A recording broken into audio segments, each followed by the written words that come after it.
Inbal gave us a peek into this confused world in which it's very difficult to distinguish between truth and lies, and I'll try to explain that the problem is even broader than that. And then we'll hear that the problem is perhaps even broader than the breadth that I'm suggesting. And we're going to connect that problem with what has been called here the national security rooms. These pictures, these images have become iconic. These rooms, the situation, Obama's situation room, Trump's room with the cables on the table, and Netanyahu's security consultations with a series of ministers of defense and chiefs of general staffs that keep changing around him. And what I claim is that this problem also characterizes the national security rooms, these rooms in which politicians meet with the professionals, people that are planners, people from the intel division. And this issue,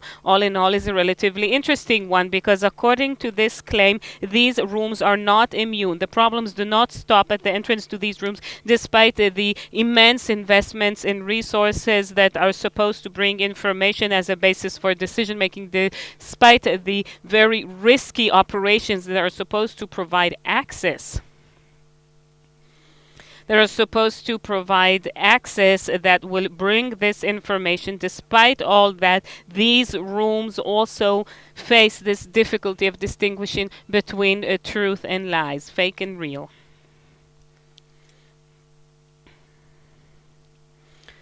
So these rooms also have a problem to distinguish between truth and lies. I'm talking about a certain disruption, and it's not new, I'll soon explain, but it's an existing disruption which characterizes these rooms. In recent days, we've all been talking about the deal of the century. Can we analyze professionally this deal of the century?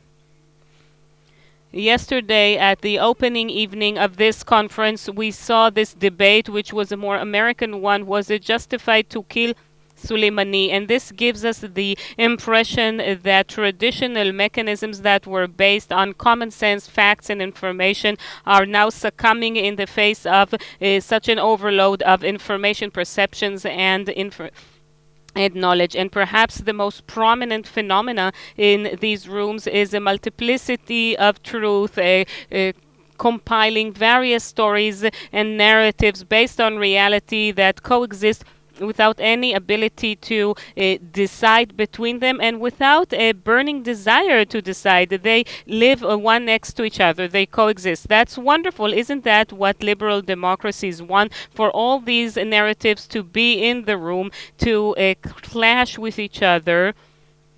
And this argument will help us find out reality to discover the truth. But the thing is that this doesn't really work anymore. It doesn't work in the social media networks, and it also doesn't work in these rooms. Moreover, these mechanisms that at their center are questions of doubt and argument, which are the basis for a discussion to clarify reality, these mechanisms are the platform through which the lies and distortions and spins all enter the room.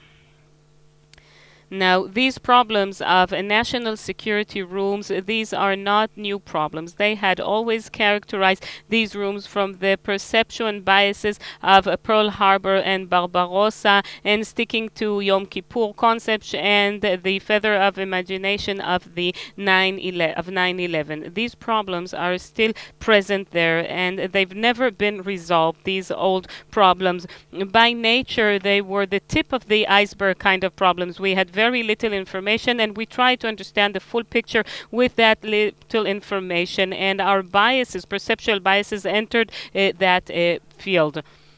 At some point, these problems encountered two major revolutions. The information revolution, this tremendous overload of data that come at tremendous paces in different formats,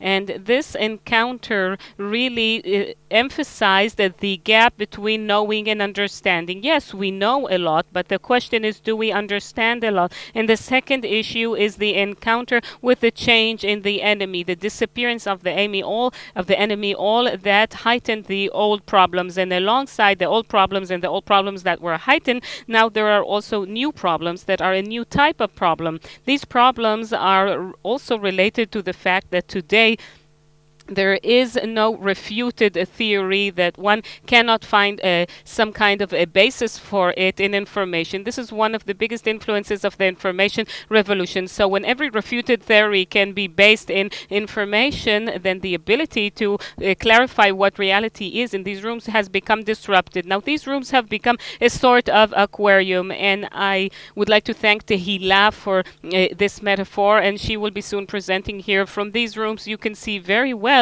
what's happening outside through the media, so through the social media networks, and what's happening outside truly impacts these rooms. On the other hand, from the outside, you can see these rooms.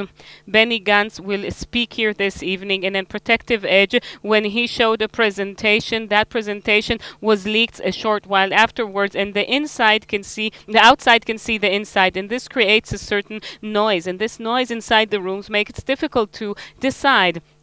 So what are the new difficulties? The difficulties we've already seen to distinguish between truth and lies, and we're entering an era in which it will be very difficult to see whether the video, the image, the audio, are they real, are they fake? You saw that.